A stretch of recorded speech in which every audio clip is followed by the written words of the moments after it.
You did resist this Royal Commission at one stage. You said a commission of inquiry would be better. Now you have both. Why has this decision been made? Well, good morning, Laura. And the point in relation to the policy position we took to the Parliament last year about the National Commissioner was we had the view, and I had the view, that having a National Commissioner in place into perpetuity was the best way to make sure we did that retrospective work, look at the cases of suicide and attempts in the past, but then also make sure we had an enduring Commissioner with all the powers of a Royal Commissioner continuing into the future. Now, it became clear throughout the course of last year that even though we had the support of RSL National and Legacy and major suicide prevention organisations, it did become clear during the year that we weren't going to get that legislation through the Senate.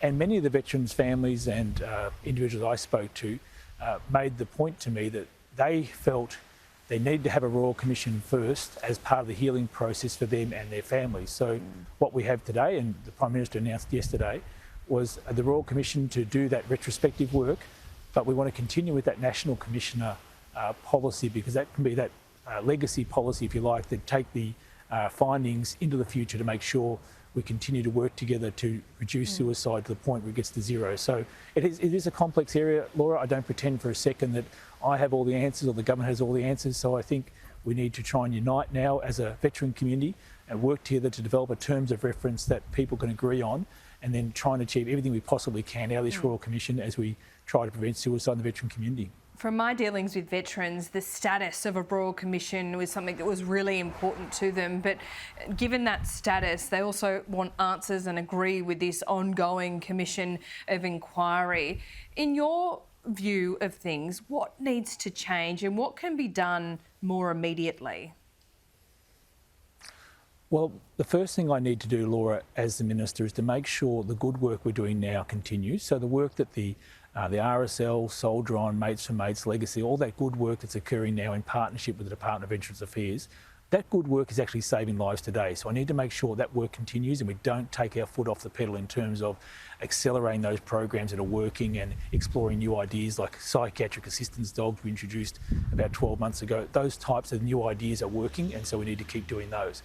But at the same time, I think we need to keep listening to our younger veterans in particular, because they've had a more recent experience of a 20-year conflict in Afghanistan and Iraq and more recent peacekeeping missions, to make sure that the services are relevant to them today. And that's a challenge for us, making sure those contemporary veterans are accessing services as well. You know, some of them have been reluctant to join the ex-service organisations, so we need to find out why there's that reluctance and how we can get services to them that will make a difference. And we never want to underestimate the value of community partnerships on these issues, that families, communities, sporting groups, they all play a part in this as well, because they're the groups, they're the individuals that see the first signs and can say, mate, you need a bit of help here, or this is where you should go, Open Arms is available, let's get you some support, because there's no shame in that. And we've got to get rid of this stigma around mental health, Laura. It's our biggest challenge in terms of this particular issue, is letting younger blokes in particular, but young women as well, let them know that it's okay to seek help if you've got a bit of a problem, and you can recover if you get the right help. Just one final question on Anzac Day. We were celebrating last week when the number of places for Anzac Day marches right around the country was increased, but we're getting anecdotal feedback that it's just still too prohibitive for some of our veterans to be taking place in that, and many of these spots haven't been filled. Have you been able to sort that out?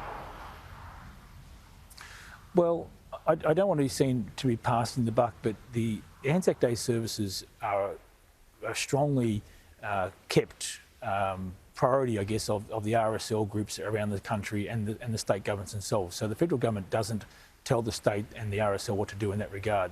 But what I would like to see is as many people as possible, obviously, participating in dawn services, in marches, paying their respects in an appropriately dignified and solemn way, and making sure we recognise the sacrifice of previous generations, but also the men and women who continue to serve today. So that's our challenge, to make sure that we do it in a dignified way. Now, whether it's at the front of your own driveway, a silent vigil, or a dawn service in your local town, or a major city march, we just encourage people to pay their respects, say thank you for your service, and respect those who've given so much to our country. Now, I would like to see as many people as possible do that and pay their respects on the day.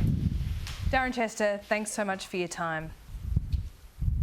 Thanks, Laura. And anyone who's listening who's been disturbed by our conversation, please contact Open Arms on 1800 011 046. Indeed, and the number is for you here on the screen. It's Open Arms, that number there, the Defence Family Helpline and Lifeline, all there to help you.